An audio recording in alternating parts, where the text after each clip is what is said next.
Hello, ladies and gentlemen. I, Shreeya Katyal, welcome you all to today's talk. I'm standing at Marwah Studios, and today we are celebrating the World Tourism Day. And with us, we have Mr. Vinod Kumar Duggal, who's the former governor of Manipur. So let's talk to him and get enlightened. Hello, sir. Welcome to Marwah Studios. Thank you. So, first of all, I wish you a very happy World Tourism Day. Thank you. We would like to know from your side that what do you believe? What is the scenario of tourism in India, in our country? You see, tourism in India is and will always be on a growth path. Because the Indian tourism product is well recognized all over the world. Be it cultural tourism, be it adventure tourism, be it like this institute is involved now, film tourism, destination weddings, you call it, the old style Maharaja hotels and that. So that it is destined. Having said that, I think and also it is one of the largest employers.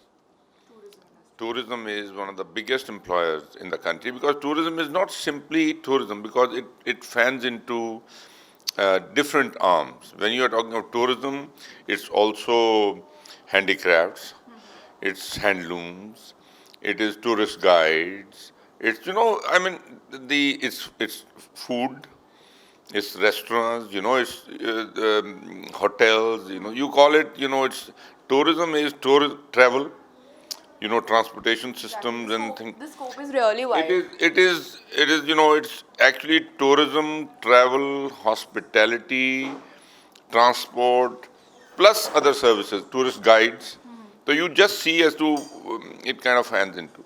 So I think tourism is destined to grow. To say that all is great will be unfair, will not be correct. Yeah, there would be some drawbacks. There are issues. For tourism to grow seamlessly, infrastructure and innovation is important.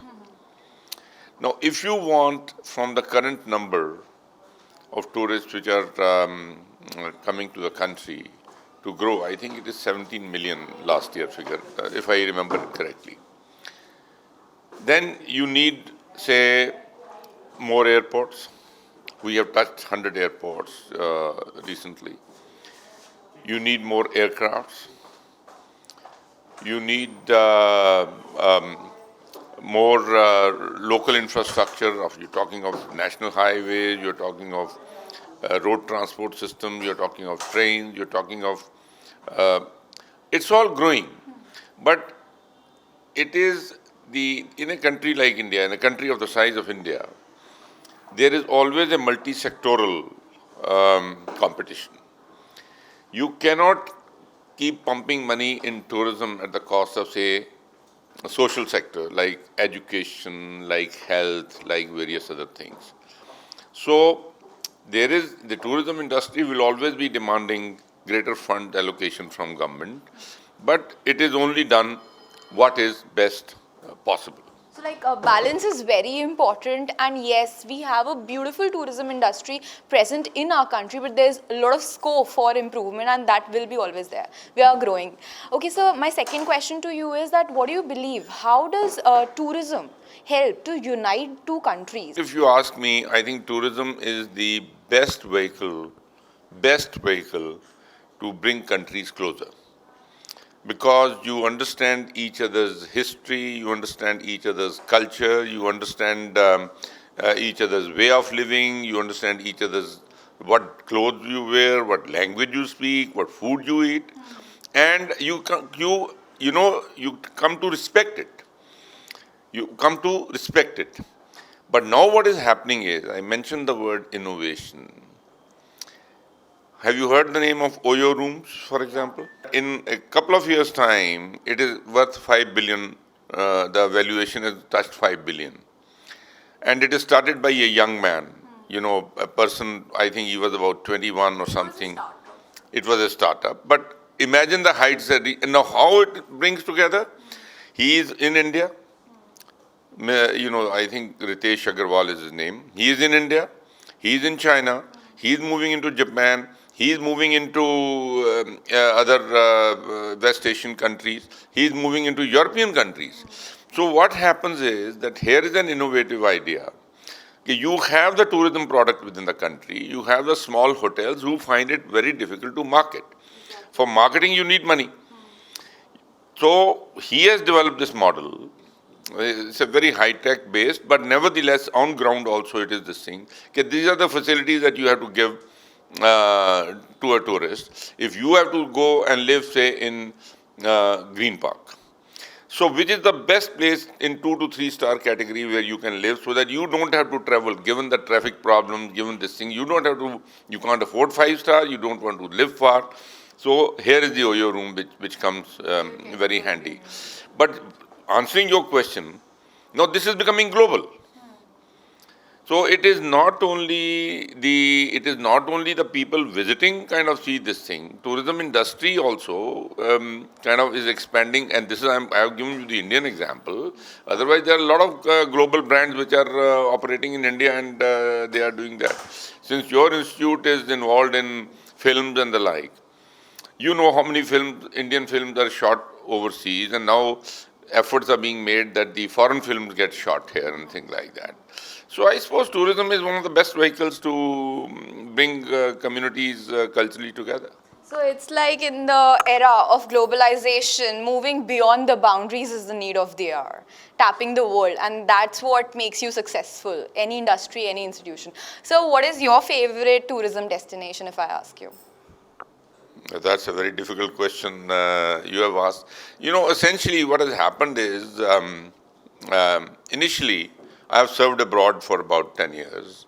I was in Australia, and my region was from Southeast Asia right up to Fiji, so I've been there. Then I served in the Caribbean, and North America, Europe was regular. Now, having traveled all these countries, in fact, there's hardly any continent or hardly any country where I have not been. Now I don't visit to see buildings and food and that's. I started playing golf long back. And once I retired as a governor, I finished of Manipur and Mizoram a few years ago. Now I visit I visit countries as golfing destinations.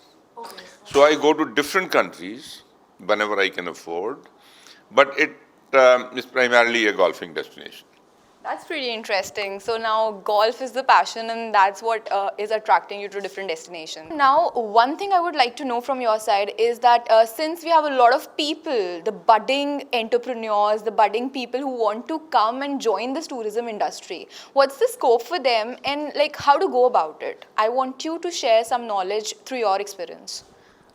You see, Shreya, unlike the routine jobs where you go 9 to 5 or this thing, if you are entering tourism industry, which I said it with hospitality, travel, tourism, etc., etc., there has to be a passion. There has to be a commitment.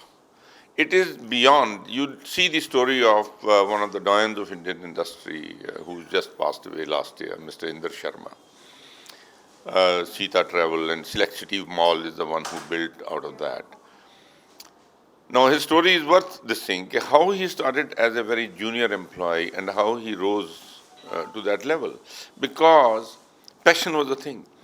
Even though you are the chairman of a company, you don't mind doing the smallest of the roles if it satisfies a tourist. So my advice to all your youngsters would be, it has potential, it has excitement, it has adventure, but at the same time, don't take it as a routine 9 to 5 job, because then you will get bored with a period of time. You have to take it as a passion, as a commitment. True. Guys, big buildings built brick by brick. So passion is very important, and once you reach that level, persistence is the key to growth. Thanks for enlightening us with so much of knowledge, sharing your experience and coming to our function and to the studios today. Thank you, sir. Thank you, sir.